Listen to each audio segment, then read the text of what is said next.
honore ses parents. Si tu honores tes parents, Dieu est honoré. Dieu est honoré. Alléluia. En ce moment, quand tu vas à l'église, le jour des sabbats, c'est sanctifié. Le jour qui est béni est sanctifié. Ton adoration monte. Alléluia. Ton adoration monte. Ton adoration monte. Parce que tu as fait ce que Dieu t'a recommandé. L'obéissance. Le thème, c'est l'obéissance à Christ. Le thème, l'obéissance à Christ. Dieu te demande d'obéir.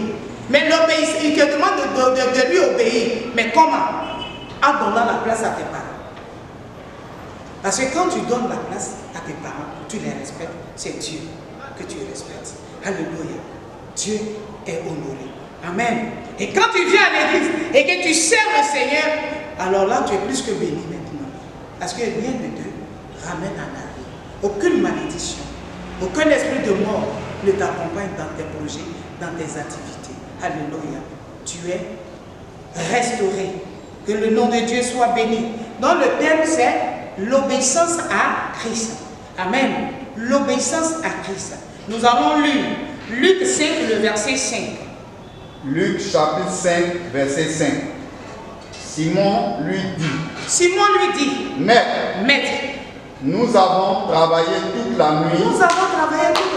Sans rien prendre. Mais sur ta parole, je jetterai le filet. Alléluia. L'obéissance. Quand tu remplis l'autre, alléluia, c'est dans l'obéissance à Dieu que tu respectes tes parents. Hier, tu ne connaissais pas ça. Aujourd'hui, tu as accepté le Seigneur. Dieu te demande d'honorer tes parents. Afin que lui, Dieu soit honoré. Afin que quand tu vas parler de lui, que les gens ne te disent, lui il a aussi parlé de Jésus. Oh, Yahweh. Parce que tu n'es pas ce que tu dis, ce que tu es au dehors, c'est parce que tu es à la maison. Mais ce que tu es au dehors, là, tu dois être comme ça à la maison.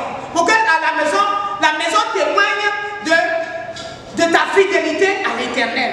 Alléluia. Donc l'obéissance à Christ. Et ici, voici des personnes qui travaillaient. Mais toute la nuit, ils ont travaillé. C'est des experts en pêche. Ils étaient vraiment experts dans leur domaine. Mais ils n'ont pas eu de poisson. Ils n'avaient pas de poisson. Il n'y avait rien. Ils allaient retourner bredouille. Amen. Mais quand on va dans la profondeur des lectures, comme on voit, la Bible dit que Pierre prenait soin de sa belle-mère. Pierre avait une responsabilité. Et c'est ce Pierre-là qui a travaillé toute la nuit sans rien prendre. Mais la Bible dit, quand Jésus a ordonné à Pierre, il dit maintenant, va et jette ton filet. Quand il a obéi, la vie de Pierre a changé. Alléluia. À tel enseigne que Pierre dit, je ne suis même pas digne de m'approcher de toi. Éloigne-toi de moi. Je ne suis pas digne. Pierre s'est humilié devant le Seigneur.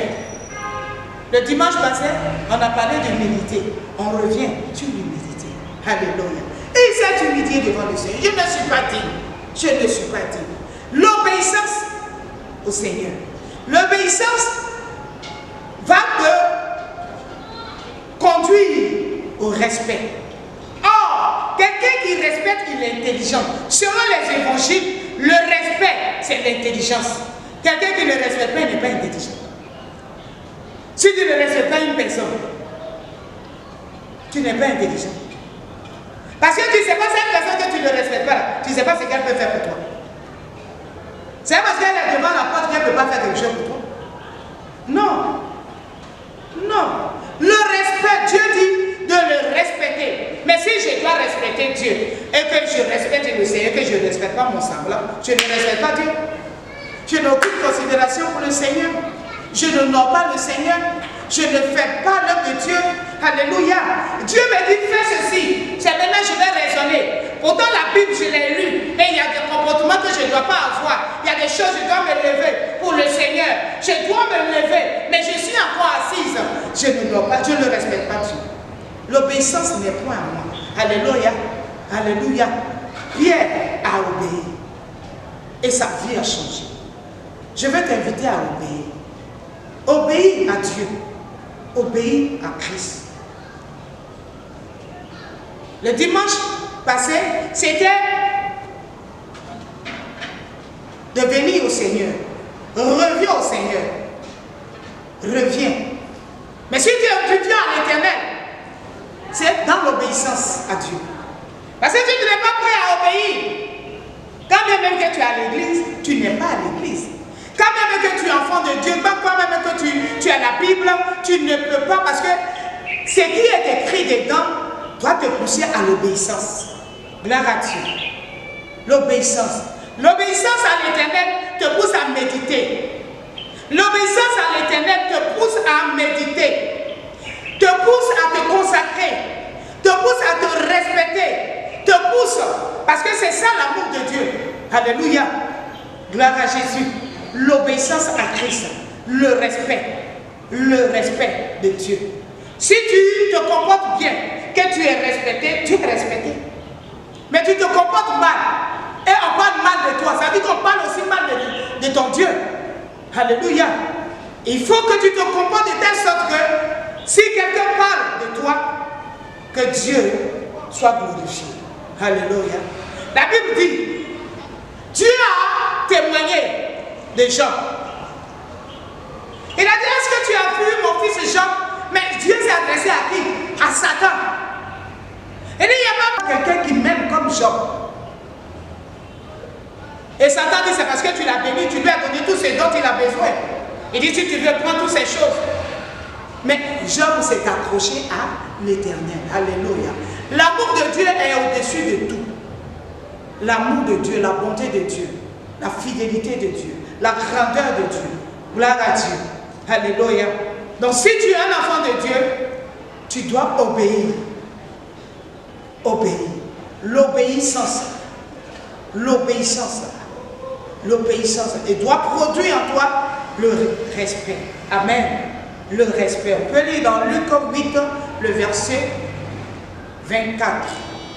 Luc 8, le verset 24, qui parle ici d'une foi éprouvée. Luc, chapitre 8, verset 24.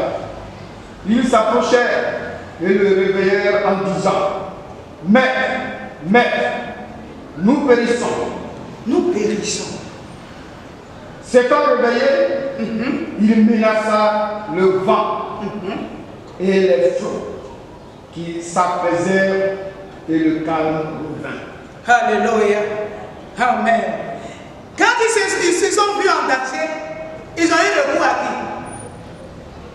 À Dieu. Et nous voyons danger venir. Qu'est-ce qu'on fait? C'est maintenant on ne prie plus. C'est maintenant on ne se retrouve plus. Et maintenant même quand on ne se retrouve plus, qu'on est dans nos maisons, c'est des commentaires. Il n'y a plus de temps, il n'y a plus de méditation, il n'y a plus de prière. Tout est corona, tout est corona, tout est corona. Tu sors corona, tu viens corona. Mais où est le temps de la prière? Où est le temps où on tourne vers le Seigneur pour ne pas avoir ce nom-là dans notre bouche? Dis au Seigneur, Seigneur, je refuse ça. Parce que si tu ne refuses pas, la Bible dit que ce que tu confesses, c'est ce qui t'arrive. Nous ne devons pas confesser ce virus-là. Nous devons nous éloigner de ce virus parce que lui et nous, on n'est pas la même chose. Alléluia. Le danger était là. Ils ont eu recours à qui? À Christ. Et toi, mon frère, tu as recours à qui? Et toi, ma soeur, tu as recours à qui? Pour ta maison, pour ta famille, pour ton pays, pour l'humanité. Tu as recours à qui? Eux, ils avaient recours à lui, à Jésus. Parce que Jésus était dans leur barque. Qui est dans ta barque? Qui est dans ta barque? Qui est dans ta barque? Tu comptes sur qui? Qui est le fondement de ta vie? Qui c'est qui? Qui est le fondement de ta vie? Qui? Tes fétiches. Mais on dit les grandes puissances.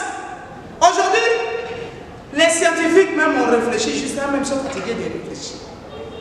Ayons recours à Christ. Ayons recours à Christ. Serviteurs, servants de Dieu, enfants de Dieu, ayons recours à Christ. Appelons le Seigneur. Appelons le Seigneur. Ils étaient unis dans la barque. Tous ensemble, ils ont eu ce réflexe-là de réveiller celui qui dormait. Christ est dans pouvoir, il est dans notre vie, il dort, nous devons le réveiller. L'église doit réveiller Jésus. Les appelés de Dieu doivent réveiller le Christ. Nous périssons, Seigneur. Nous périssons, Seigneur. Nous périssons, Seigneur. Notre pays, nos enfants, nos familles, nos parents. Seigneur, il faut réveiller le Seigneur. C'est maintenant qu'on doit voir l'unité de Christ. C'est maintenant qu'on doit voir l'unité. On doit voir les hommes de Dieu. On doit voir comment le Seigneur a inspiré, a choisi, a appelé. Et ces hommes de Dieu sont unis pour vaincre cet ennemi. Alléluia. Celui-là même qui ne laisse pas la paix. Celui-là même qui donne des soucis. Celui-là même qui entraîne. Aujourd'hui, c'est vrai. Le mal existe. Mais la paix est en train de tuer les gens. Même la femme même tue encore. Si je vendais de la banane et que je ne peux plus vendre cette banane, je mange quoi, moi et ma famille. Corona qui est à 10 km là-bas, qui n'est même pas à côté de ma maison, mais il y a quelqu'un qui est déjà dans ma maison. L'affaire est déjà dans ma maison. Or, si on est 5, 6, 7 et 10 dans notre maison et qu'on n'a rien à manger, Colin ne va pas sortir dedans, Pala ne va pas venir dans la maison. Pour des gens qui n'ont rien à manger. Réveillons le Seigneur. Que l'église de Jésus se tienne debout pour dire Jésus, nous périssons. Tous ensemble, tournons le regard vers le Seigneur et appelons le Seigneur. Afin que Dieu, il a déjà vaincu. Dieu a déjà combattu, mais Dieu veut voir. J'ai parlé de foi éprouvée. Dieu est en train de prouver notre foi. Mais où avons mis notre foi? Nous avons mis notre foi où? Nous avons foi en quoi? En qui avons-nous foi? Foi en l'Éternel. Et il est temps de mettre notre confiance, notre foi en Christ. Si Dieu éprouve, nous devons nous lever. La foi de Job a été éprouvée, mais la Bible de Job n'a pas reculé. Alléluia. Il avait plutôt la joie dans son cœur parce qu'il savait que Dieu était avec lui. La puissance sur la nature. Dieu a une puissance sur la nature. Dieu parle à la nature. Le dimanche passé, on a parlé de Dieu qui parlait. Il a parlé à Adam et Ève. Et ils se sont cachés. Il les a cherchés. Il les a trouvés. Oh, mon frère, Dieu parle. Si Dieu parle, Dieu parle. Il a parlé à la tempête. Et cette tempête qui vient, cette tempête de virus, ce vent de virus, Dieu ne peut pas parler à ce vent. Dieu ne peut pas parler à ce vent. Enfant de Dieu, réveille-toi. Serviteur de Dieu, réveille-toi. Servant de Dieu, réveille-toi. Toi qui dormais, il est temps que tu te réveilles pour qu'ensemble, on puisse fléchir les genoux. On puisse fléchir les genoux. Une chaîne de prière. Une chaîne d'intercession. Qui peut partir d'une heure. Une heure. Une heure. Pour dire à telle heure, tout le monde doit être à la prière. Et partout dans les maisons, à cette heure, tout le monde prie. Tout le monde crie à Dieu. Parce que nous n'avons pas la possibilité de nous retrouver, mais étant chez soi, à une certaine heure, tous ensemble, nous crions à l'Éternel. Dieu, il répondra. La Bible dit Dieu cherche un homme. Il cherche. Il cherche. Il cherche. Et si ensemble, nous nous levons et nous crions à Dieu, alléluia, Dieu interviendra pour l'humanité. Il interviendra pour notre pays. Il interviendra pour ma maison. Il interviendra pour ta maison. Non, ne t'étais plus. Mon frère, ne t'étais plus. Ne t'étais plus. Ne regarde plus à toi seul. Que l'égoïsme quitte ton cœur. Mais que l'amour de Dieu remplit ton cœur. Afin que tu fléchisses tes genoux pour la gloire de Dieu. Et non pour ta gloire. Longtemps tu as fait pour ta gloire. Il est temps de faire pour la gloire de Dieu. Il est temps de chercher Dieu. Il est temps de servir réellement le Seigneur. C'est maintenant que nous devons nous lever et servir le Seigneur. Parce que c'est maintenant que Dieu va se laisser trouver. Enfant de Dieu, si tu attends cela, si tu attends cet appel, que tu sois de la Côte d'Ivoire, que tu ne sois pas de la Côte d'Ivoire, mais tu es enfant de Dieu, tu es un être humain, tu respires, tu peux dire Dieu, viens à notre secours, viens au secours de ma nation, viens au secours des continents. Dieu, il attend, il parle, il attend. Quand on appelle, il répond, il répondra, il nous répondra. Ne reculons pas, que la paix quitte ton âme, que la paix quitte ton esprit, que la paix quitte ton être entier. Mais lève-toi pour l'amour de Dieu et crie à l'Éternel pour dire Seigneur, tu peux, si tu veux, tu peux. Si tu veux, tu peux. Aujourd'hui, on ne se retrouve pas. Aujourd'hui, on ne peut plus rester ensemble. Pourquoi? Parce que nous sommes ensemble. La Bible dit pas, quand les enfants de Dieu se sont retrouvés, ils ont dit il faut que nous bâtissions une maison pour trouver Dieu en haut là-bas. Ils ont commencé. Quand le Seigneur a regardé, il dit ils vont réussir leur projet. Il a fait quoi? Il a mélangé leur langue. Alléluia. Dieu connaît la puissance dans l'unité. Il sait que si nous nous unissons et que nous sommes un dans la prière, Dieu répondra. Si tu attends et que tu regardes cette vidéo, ne reste pas là à ne rien faire. Commence à louer Dieu. Si tu sais chanter, commence à chanter. Regardez un peu. Quand j'ai regardé la télévision, à 1h, à 19h, 19h, 20h, 19h, 19h30, 18h. Les gens sortent et ils sont dans leur balcon, ils acclament. Ils acclament. Alléluia. Mais si on donnait ces acclamations à l'Éternel, est-ce que Dieu n'allait pas agir? Si on avait 1 heure en Côte d'Ivoire, ou bien partout en Afrique, alléluia, où les Africains, chacun à 1 heure, se levait. Ça peut être à minuit, ça peut être à 3 heures du matin. Tout le monde dit, à 3 heures, tout le monde fléchit les genoux et tout le monde crie à Dieu. Tu peux crier à Dieu dans ta langue, tu peux parler ton ethnie. Dieu comprend. Tu ne peux pas te fatiguer si tu es français qui te fatigue comme nous autres là. Tu peux laisser français là, pas ton ethnie. Dieu va attendre et il va agir. L'objectif, c'est de parler à l'Éternel. Parce que c'est lui qui exauce. C'est lui qui exauce. Quel ami fidèle et tendre nous avons en Jésus-Christ. Toujours prêt à nous attendre, à répondre à notre cri. Il connaît nos défaillances, nos chutes de chaque jour, ses véhéances et ses exigences. Il est riche en son nom. Défaillances, nos chutes de chaque jour, ses véhéances et ses exigences. Les riches en son amour. Oui, il sait toutes ces choses. Et son amour est vaste, son amour est grand pour chacun de nous. Mon frère, ma soeur, réveille-toi. Réveille-toi, lève-toi. Fais un effort. Fais un effort. Même si tu dois faire 30 minutes, 1 minute, c'est quelque chose quand même. Ne méprise pas le temps que tu passes devant le Seigneur. Plutôt que cela te donne la joie. Alléluia. Alléluia. Aujourd'hui, on nous enseigne. Aujourd'hui, on nous enseigne la propriété. Il faut se laver les mains. Je vais terminer par là. Il faut te laver les mains. Il ne faut pas te presser à aller saluer.